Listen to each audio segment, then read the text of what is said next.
Hey y'all, it's Heel Heat time. Hi, everybody, and welcome to Heel Heat. My name is George Coles, and it's our NXT show for the week. Let's jump right into it. We got an action-packed show. First up is the number one contender, Tyler Breeze versus Angelo Dawkins. We get to see more of Tyler Breeze's vicious side. He takes care of Angelo in a quick, impactful match. Again, showing that he's more than just a pretty face, that he's an actual serious contender. At the end, we get Adrian Neville coming out, cutting a promo, them going back and forth for a bit, hence setting up the future match between the two. Next up, we have our NXT Divas Champion, Charlotte, wrestling Becky Lynch. Becky Lynch comes out a little bit different, a little bit more serious style.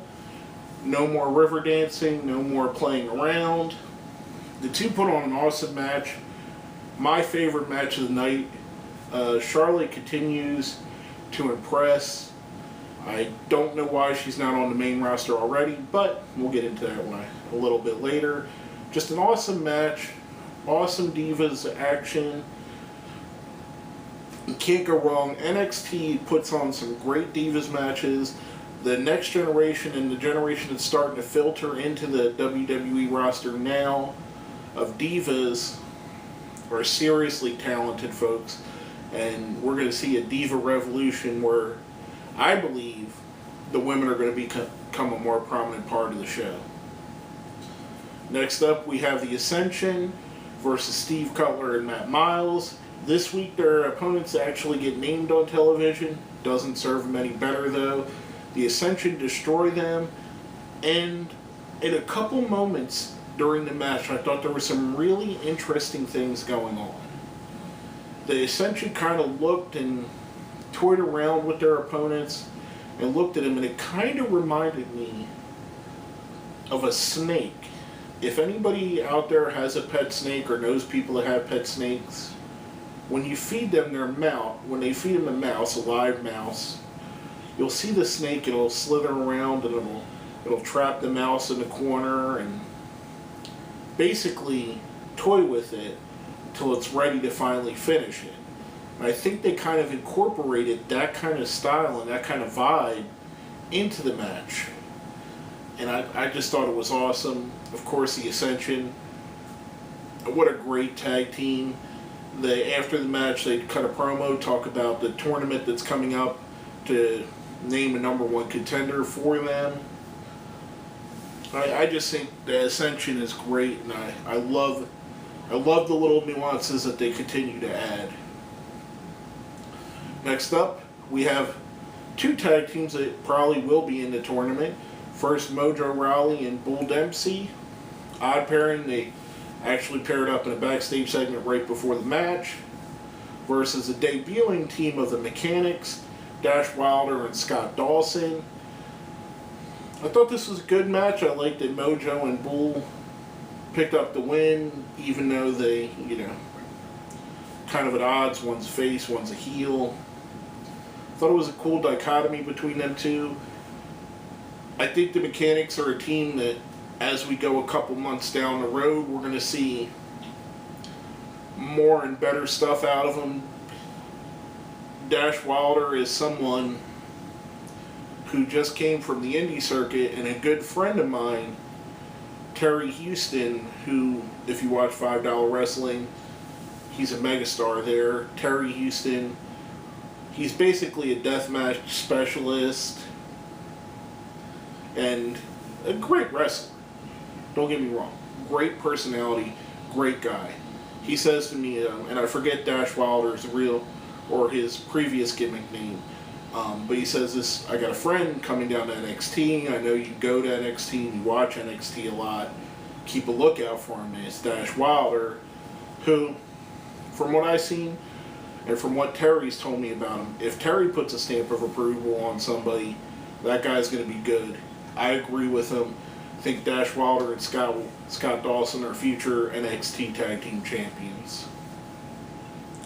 Now next up, we have our main event of the night, Adam Rose versus Tyson Kidd. The story going with it is Kidd and Natalya's continued dissension among their ranks.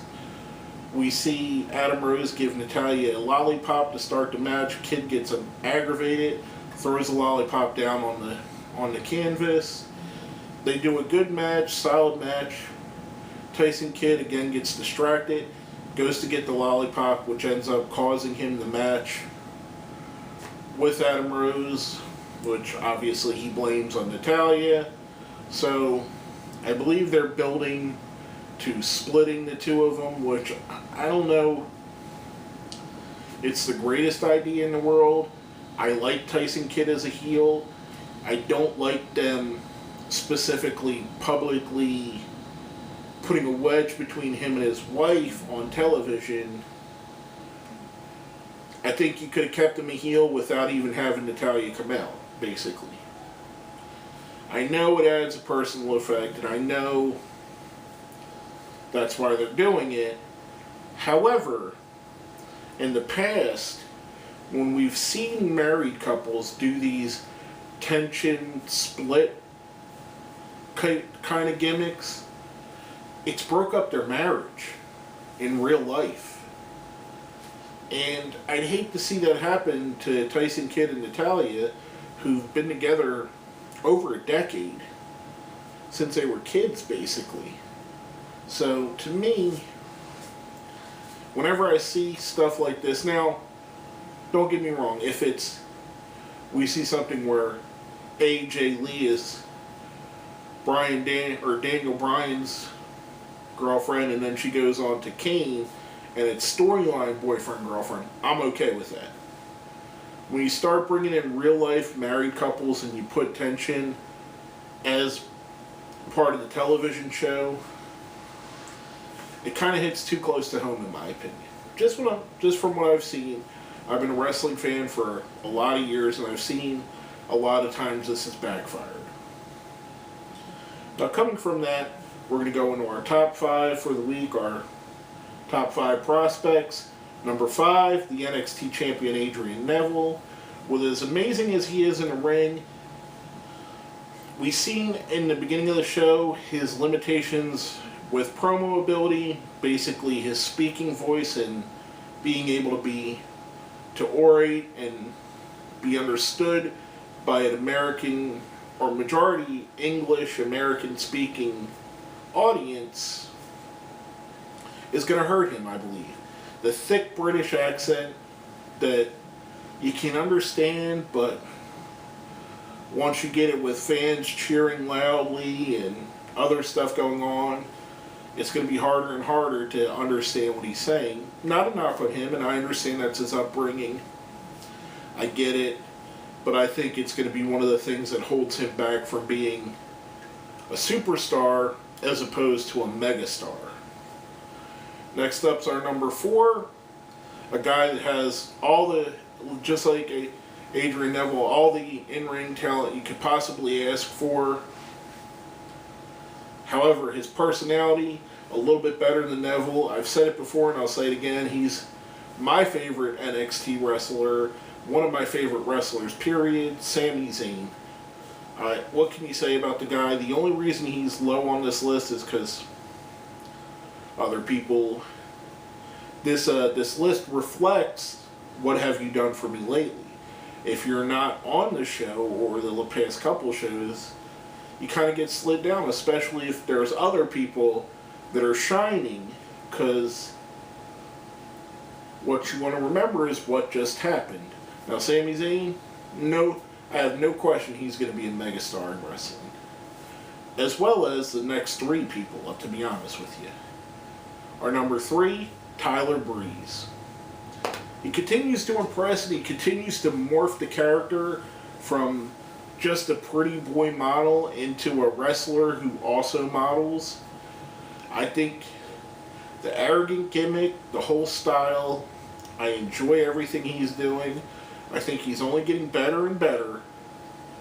And I think the sky is the limit for Tyler Breeze. Number 2, the World Tag Team Champions, the Ascension. I've said it before, I've said it again. These guys, I have no idea where they're in NXT. They should be on the main roster. They should be feuding with the Wyatt family. They should be feuding with the Usos. They should be feuding with the Goldust and Stardust. These guys have the it factor. They have a believability and a credibility that harkens back to teams like the Acolytes, to the Legion of Doom. Big brawler, tough team with a lot of skill, a lot of presence. I don't understand why they're still in NXT. And I would be willing to bet before the end of this year they're going to be on the main roster, destroying opponents on the main roster.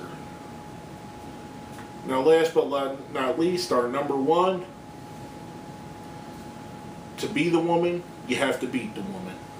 Charlotte, the NXT Divas Champion. Her ring skill and ability, along with her presence, her lineage, and her future capabilities, make Charlotte probably the best women's wrestling prospect to come into any wrestling organization over the last 20 plus years. She could go down by the end of her career as being one of the great women's wrestlers of all time.